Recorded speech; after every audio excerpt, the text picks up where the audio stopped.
जीवन में किसी के चले जाने से या कुछ खो जाने से हम अक्सर उदास हो जाते हैं।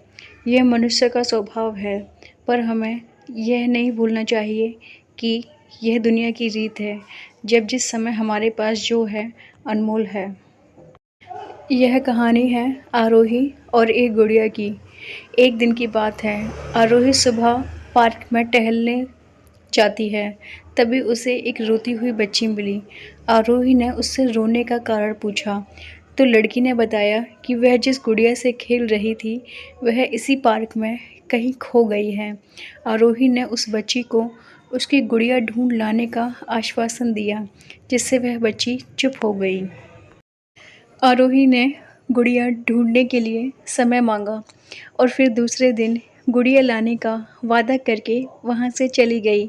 पर गुड़िया ना तो आरोही को मिली और ना ही उस बच्ची को। आरोही ने गुड़िया की तरफ एक काल्पनिक पत्र उस बच्ची को लिखा, और जब वह बच्ची पार्क में गुड़िया पाने की आशा में आई तो आरोही ने वह पत्र उस बच्ची को पढ़कर सुनाया। वह पत्र इस प्रकार था, कृपया रोना मत, मैं समय समय पर उस गुड़िया के बारे में तुम्हें लिखती रहूँगी, बस तुम रोना मत। अब आरोही रोज़ उस खोई हुई गुड़िया की तरफ से एक काल्पनिक पत्र लिखने लगी और लगभग रोज़ ही उस बच्ची को पढ़कर सुनाती, जो कि यात्रा का काल्पनिक वर्णन हुआ करता था। आरोही ने इस काल्पनिक लेकिन रोचक वर्णन ने उस बच्ची को रोने नहीं दिया। वह खुशी खुशी अपनी गुड़िया की घुमक्कड़ी के किस्से सुनने लगी। अब वह खुश रहने लगी। आरोही ने एक दूसरी गुड़िया उस बच्ची को लाकर दी। जाहिर है वह गुड़िया बदली हुई थी। उस बच्ची को अपनी खोई हुई पुरानी गुड़िया जैसी नई लगी, तो वह आरोही की ओर देखने लगी।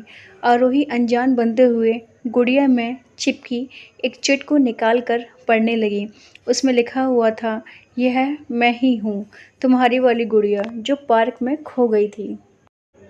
दुनिया भर की लंबी यात्रा की वजह से मैं थोड़ी बदल गई हूँ। बच्ची को इस गुड़िया और आरोही पर विश्वास हो गया। वह गुड़िया लेकर चली गई। वर्षों बाद जब वह बच्ची बड़ी हुई तो एक दिन वह अलमारी में कुछ ढूंढ रही थी, तो उसका ध्यान उसी गुड़िया पर गया जो आरोही ने उसे दी थी। बचपन की बातें याद करके वह हंसने लगी। उसे सब समझ आ चुका था कि आरोही ने कैसे उसका मन रखा। उसे उस गुड़िया पर फिर भी प्यार आने लगा। वह उसे बड़े गौर से देखने लगी।